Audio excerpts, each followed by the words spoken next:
No, it's something that makes your head.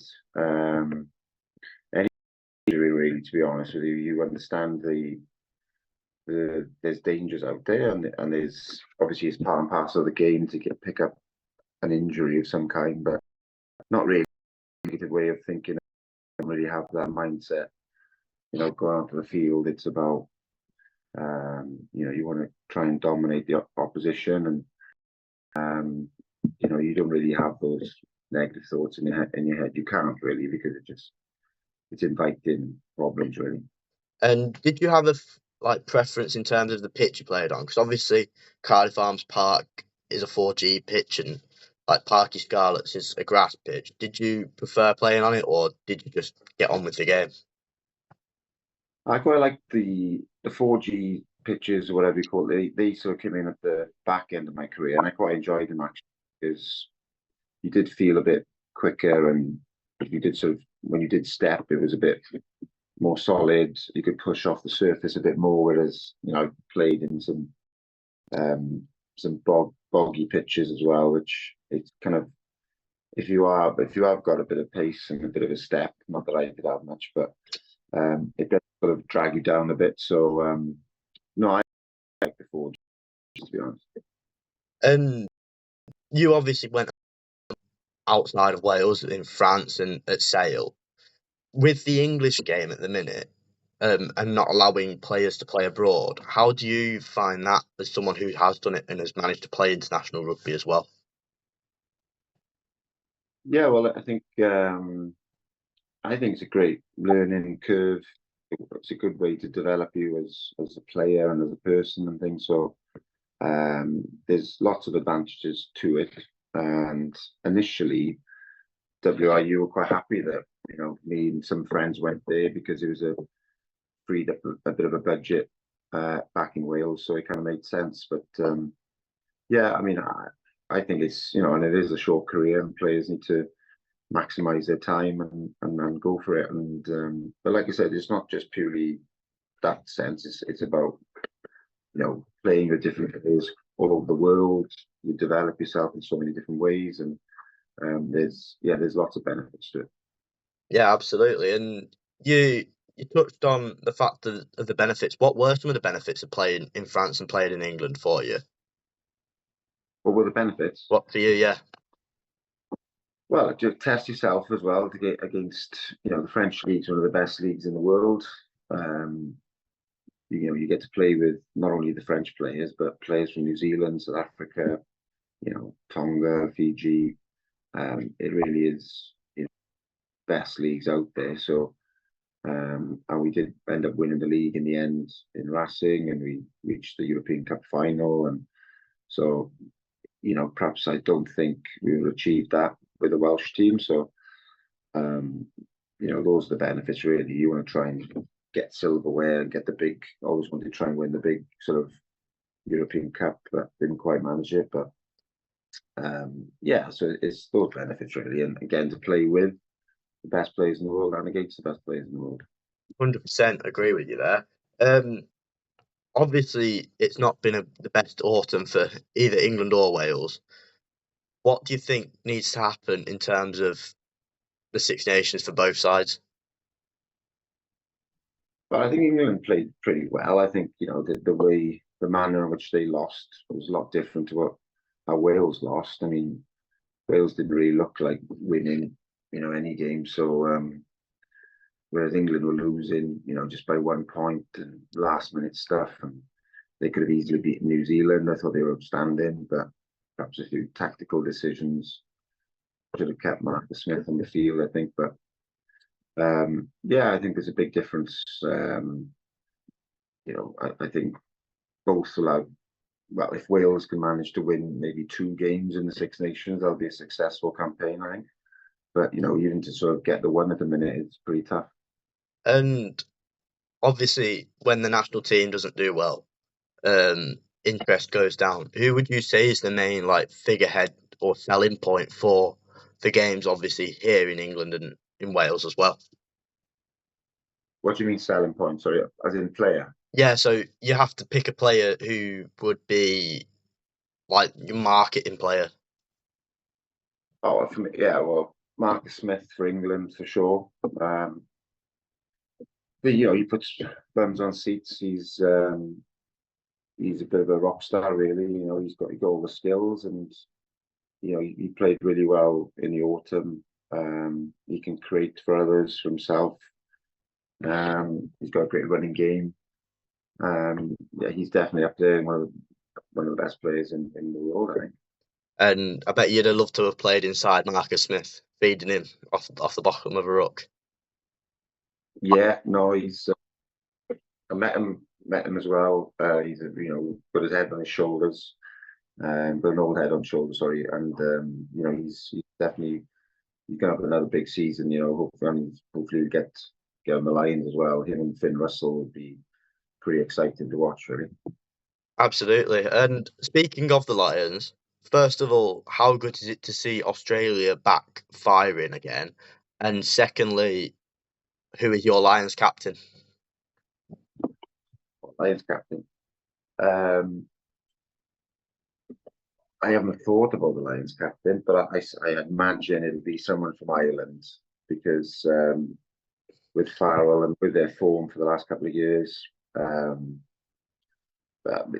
Six Nations will be will tell a lot really, and I think it's really important that you play well in the Six Nations before the Lions.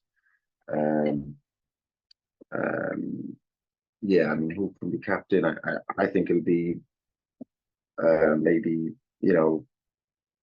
current Irish one. What's his name now? Doris, is it? Yeah, Caelan Doris. Yeah. He's obviously got a good chance.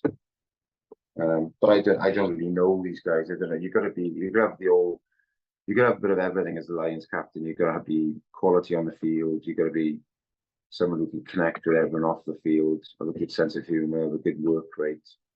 I think it's important to have a full sort of full armory to yourself really, which is important. You played under probably one of the greatest Wales captains of all time, and definitely the greatest in my lifetime, Sam Warburton. What was he like as a leader? Yeah, I think he's when you become captain, so he kind of perhaps at the start he kind of led with his actions more than his words, and I think he's grown into being a very good speaker, on TV and things. But I think he's very, as at the start, perhaps he was more leading with his with his actions and what he did on the field. And for me, that's always a sign of a great leader. It's not really what you say; it's what you do on the field and how you perform. I think that's the best form of leadership. And this is going to sound like a really silly question, but growing up, I wanted to be a British and Irish Lion. What's it like to have played not only in South Africa but in Australia as well for the Lions?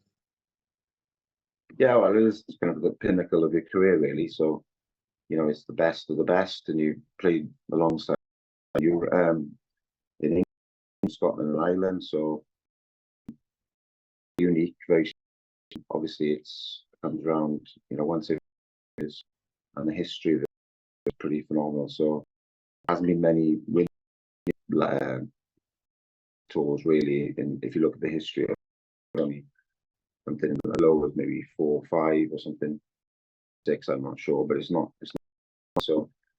And we managed to do it in Australia. So yeah, that was pretty cool. So obviously it's very special. Absolutely, 100% agree. Um, you've you've played all over the world as well, and you've played in England where there's promotion and relegation, and you've obviously played in Wales where there isn't. Do you Yeah, feel that there needs to be a sort of promotion relegation format? yeah, I think that's a good point. I think it's different pressures that come with it. In France, there's relegation, and so right down to the end of the season, you're fighting, and there's something to play for constantly. I think it is a good thing. I think it develops you as a player to play a certain way, to understand what winning is. I think in Wales there hasn't been much winning across you look at the regions or the under 20s, there's not these guys are not winning enough, which is tough then to step up to international rugby and try and beat the likes of Australia and England and whoever you may play. So yeah, relegation could possibly be a good thing. How they would do that, I'm not sure because we've got the 4 regions. So yeah, I mean it's solid at the minute. It's a league that's set, so it might be difficult. And what do you think about the South African teams joining in with like the Celtic League and then European Cup rugby as well? Yeah, don't think they were there when I was there, but I mean their quality and they South Africa themselves are the best team in the world at the minute. I think there's benefits to it. But yeah, I mean I think it's trying to help their game as well, trying to develop the financial side of the game. I think hopefully it pulls in the crowds, which is important in rugby at the minute because I think it's you hear a lot of sort of negative stories on the game, and it's there's a need for money in the game. So yeah, for that point, I think it's a good thing. And there's been a lot of rule changes this year in terms of protection for the 9 and protection for the kickers. First of all, how would you have fared with them? And secondly, what's it like when you get new rule changes? Yeah, well, I think there's constant rule changes, and I think it's obviously they see it as a positive, but it's very difficult for a non-rugby fan to sort of get into this sport because there's so many changes constantly, and even myself hard to follow. So you want the game to be simple, and you want the game to grow, and you need non-rugby fans to follow the game, for order to kick on, for the money to come in, and for to keep being so. Yeah, I mean, as long as it frees up the game a bit, more for positive rule changes. So you just want to see an open, more expansive game and more of a flowing game. And how would you have fared with not having any protection at box kick time? Yeah, well, my legs are very long, so I probably get too charged down. But well, it depends. They do this sort of caterpillar thing now, don't they? So they get a lot of protection that way. So yeah, but then you got to come up with different tactics. You got I think there's been too much box kicking in the last 4 or 5 years. So let's try and run the ball a bit more and get bums on seats. And you obviously played in England. Talk to me about what life was like at Sale, basically. Yeah, I loved it. We lived in Hale in Manchester, very, very nice. So it was only 1 year there really. So end of my career, got everything out of the tank. Absolutely loved it. Loved the people. People are very friendly, and this bunch of boys were great. There was good sort of camaraderie in the squad, and we did all right in the back end of the season. With some good wins. So yeah, no, I really, really enjoyed it. And kind of would have preferred if I could have been there as a younger player. Do you know what I mean? So yeah, not playing on a Saturday and not being able to walk till Thursday. I don't have to worry about that one just yet. Who was a standout player for you when you were at Sale? Like, well,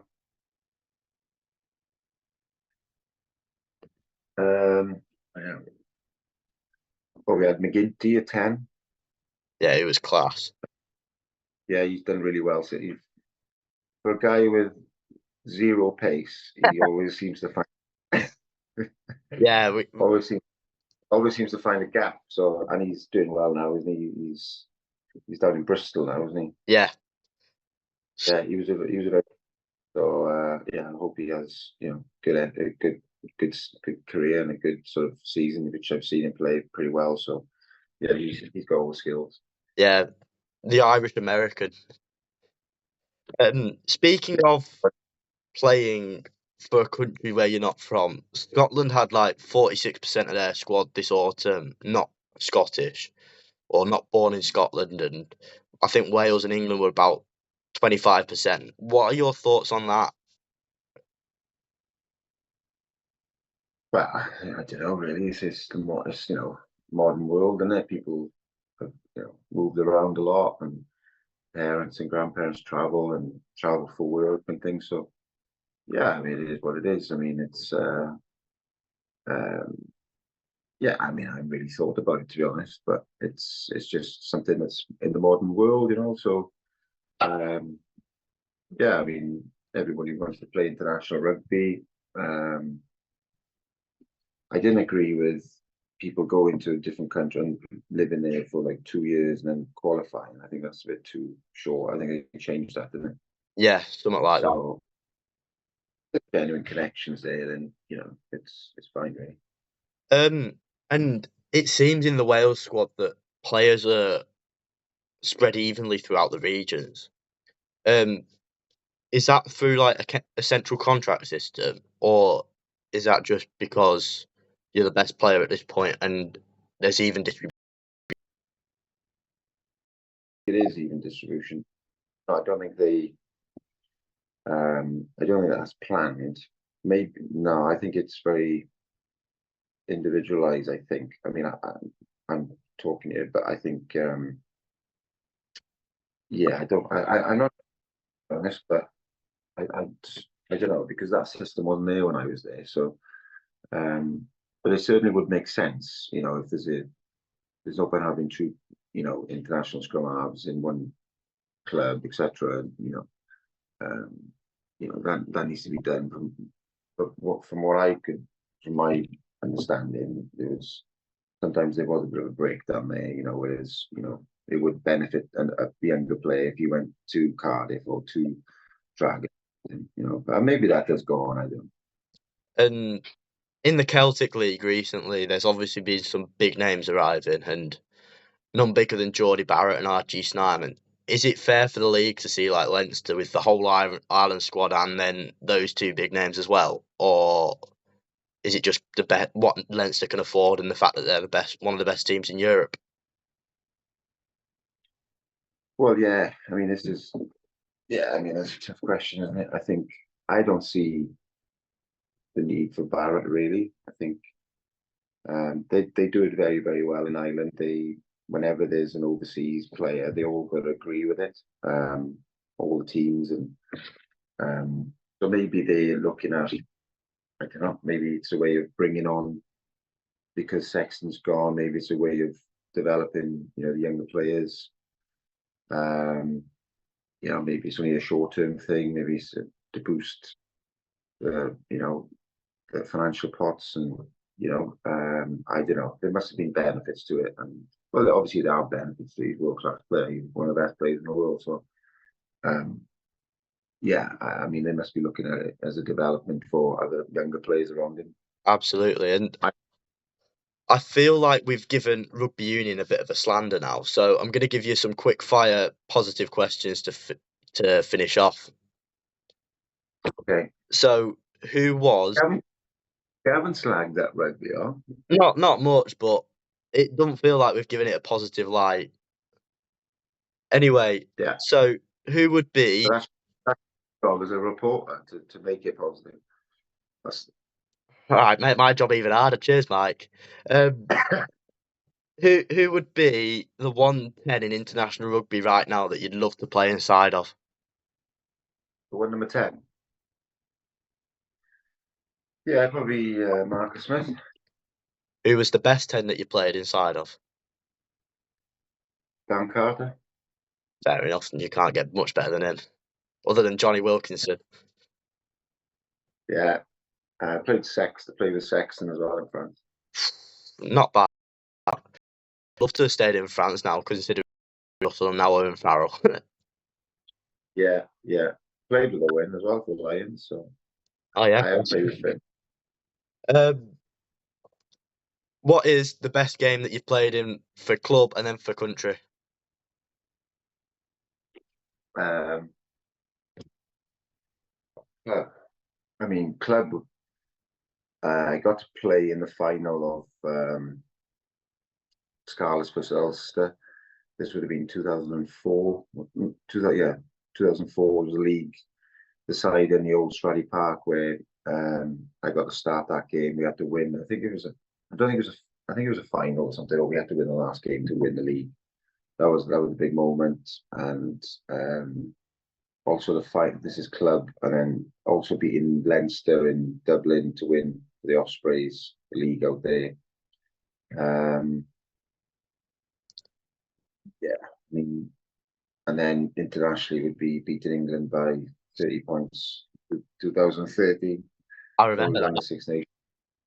I, Yeah, so, I remember that. That was horrible to watch. yeah. It was an easy win actually. Oh, charming. Bet you'd have loved to have been playing in that 2015 World Cup. Didn't get picked.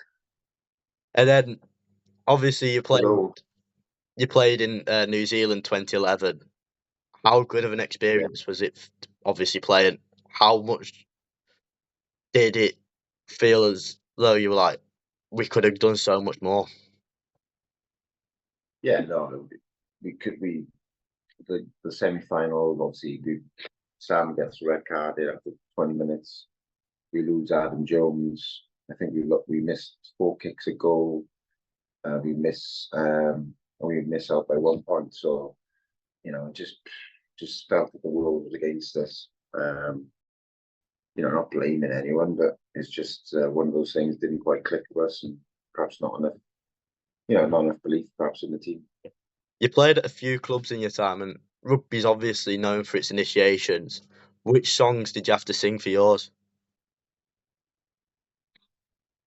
So I had a whole album of songs. No, I just keep it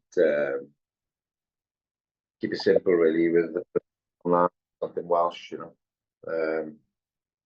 or a song from Top Gun or something like that, the original Top Gun. Fair enough. And lastly, from me, you're sitting opposite a young Mike Phillips starting out his career. What would you be your one piece of advice for him? Good question. Um, there'd be a few bits of advice, but I would just say, just keep your head down, work hard, and keep enjoying it. Really, I mean, it's sometimes you put too much pressure on yourself, um, which is a good thing as well. Because you always got to be hard on yourself to move forward. Do you know what I mean? So it's a tough one, but sometimes I was too harsh on myself. But I would just say, just enjoy it and enjoy the rest yourself really, and back yourself all the way. Diolch yn fawr. Thank you very much, Mike.